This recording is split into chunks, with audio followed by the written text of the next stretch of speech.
Hi అండి, welcome to Kushal home foods. ఈరోజు మన ఛానల్లో ఎంతో ఈజీగా టేస్టీగా ఎలాంటి నీచు వాసన లేకుండా ఉండే ప్రాన్స్ కర్రీ రెసిపీని చూపిస్తాను, చూసేయండి. ఒక్కసారి ఇలా చేస్తే మళ్ళీ మళ్ళీ ఇలాగే చేసుకుంటారు. ముందుగా నేను ఇక్కడ 1 kg ప్రాన్స్ని పొట్టు తీసుకొని నీట్గా శుభ్రం చేసుకొని పెట్టుకున్నాను. 1 kg ప్రాన్స్ని నీట్గా క్లీన్ చేసుకుంటే మనకు 1/2 kg ప్రాన్స్ వస్తాయన్నమాట. ప్రాన్స్లో బ్యాక్ సైడ్ ఇలా బ్లాక్ కలర్ వీన్స్ ఉంటాయి, అవి క్లీన్ చేసుకుంటేనే మనకి ప్రాన్స్ కర్రీ అనేది శుభ్రంగా ఉంటుంది. సో నేను ఇక్కడ 1/2 kg ప్రాన్స్ తీసుకున్నాను.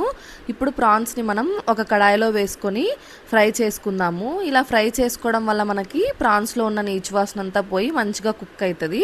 కొద్దిగా ఉప్పు అలాగే పసుపు వేసుకొని నీట్గా మొత్తం అంతా మిక్స్ అయ్యేలా మిక్స్ చేసుకొని మూత పెట్టుకొని ఒక 10 minutes కుక్ చేసుకుందాం అన్నమాట. ఇలా చేసుకోవడం వల్ల మనకి ఎలాంటి నీచు వాసన అనేది ఉండదు. ఇప్పుడు పక్కన ఇంకొక కడాయిలో ఒక 2 to 3 tablespoons ఆఫ్ ఆయిల్ వేసుకుందాము. కొంచెం ఎక్కువే పడుతుంది ఆయిల్. ఒక 3 ఆనియన్స్ని చిన్న చిన్న ముక్కలుగా కట్ చేసుకొని నేను వేసుకుంటున్నాను అనమాట. అలాగే ఒక 2 నుంచి 3 పచ్చిమిర్చి చీలికలు, కొద్దిగా కరివేపాకును కూడా వేసుకొని ఫ్రై చేసేసుకుందాము. మనకి ఆనియన్స్ కొంచెం మెత్తగా తొందరగా కుక్ అవ్వాలి అంటే కొద్దిగా సాల్ట్ వేసుకుంటే చాలా తొందరగా కుక్ అయిపోతుంది అనమాట. చూసారు కదా, ఆనియన్స్ మనకు ఈ విధంగా మెత్తగా కుక్ అయిపోవాలి. ఈ విధంగా కుక్ అయిపోయిన తర్వాత ఇందులో ఒక 2 tablespoons ఆఫ్ అల్లం వెల్లుల్లి పేస్ట్ని కూడా వేసుకొని ఫ్రై చేసుకుందాము. నేను అల్లం వెల్లుల్లి పేస్ట్లో పసుపు వేసాను, అందుకనే కలర్ ఎల్లో కలర్లో ఉందన్నమాట. సో ఈ విధంగా అల్లం వెల్లుల్లి పేస్ట్ కూడా ఫ్రై అయిపోవాలి 2 minutes. ఆలోపు మనకి ప్రాన్స్లోకి వాటర్ వచ్చేస్తుంది. చూసారా, ఈ విధంగా ప్రాన్స్లో వాటర్ వచ్చేసిన తర్వాత మూత తీసేసి ఈ వాటర్ అంతా ఇంకిపోయేలా ఈ విధంగా అయితే కుక్ చేసుకోవాలన్నమాట. సో ఇప్పుడు మనకి అల్లం వెల్లుల్లి పేస్ట్ కూడా మంచిగా ఫ్రై అయిపోయింది. ఇప్పుడు ఇందులో ఈ ప్రాన్స్ని కూడా వేసేసి ఫ్రై చేసుకుందాము. మొత్తం ముక్కకి అంతా పట్టేలా విధంగా నీట్గా ఫ్రై చేసేసుకోవాలన్నమాట.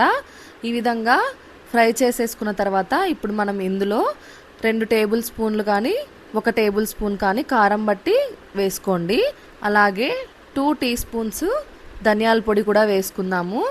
ఫ్రెష్గా దంచుకుంటే ధనియాల పొడి టేస్ట్ ఇంకా చాలా బాగుంటుంది.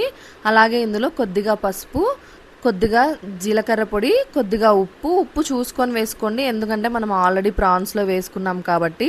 మసాలాలన్నీ వేసుకున్న తర్వాత నీట్గా ఫ్రై చేసుకోండి. ఈ విధంగా నీట్గా మసాలాలంతా పట్టే విధంగా ఫ్రై చేసుకున్న తర్వాత జస్ట్ ఒక 1 minute మూత పెట్టుకొని సిమ్లో కుక్ చేసుకుందాము. మంటని హై ఫ్లేమ్లో పెట్టకండి, మాడిపోతుంది.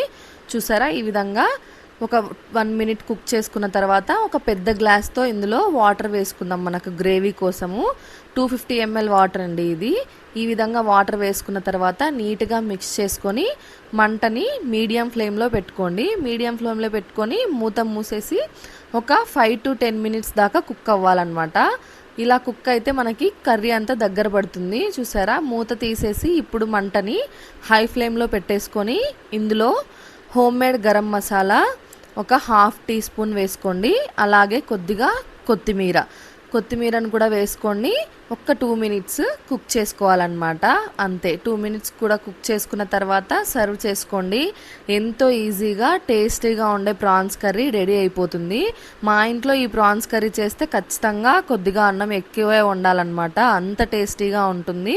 మీకు మన కుషాల్ హోమ్ ఫుడ్స్ రెసిపీస్ నచ్చినట్టయితే తప్పకుండా లైక్ చేసి సబ్స్క్రైబ్ చేసుకోండి.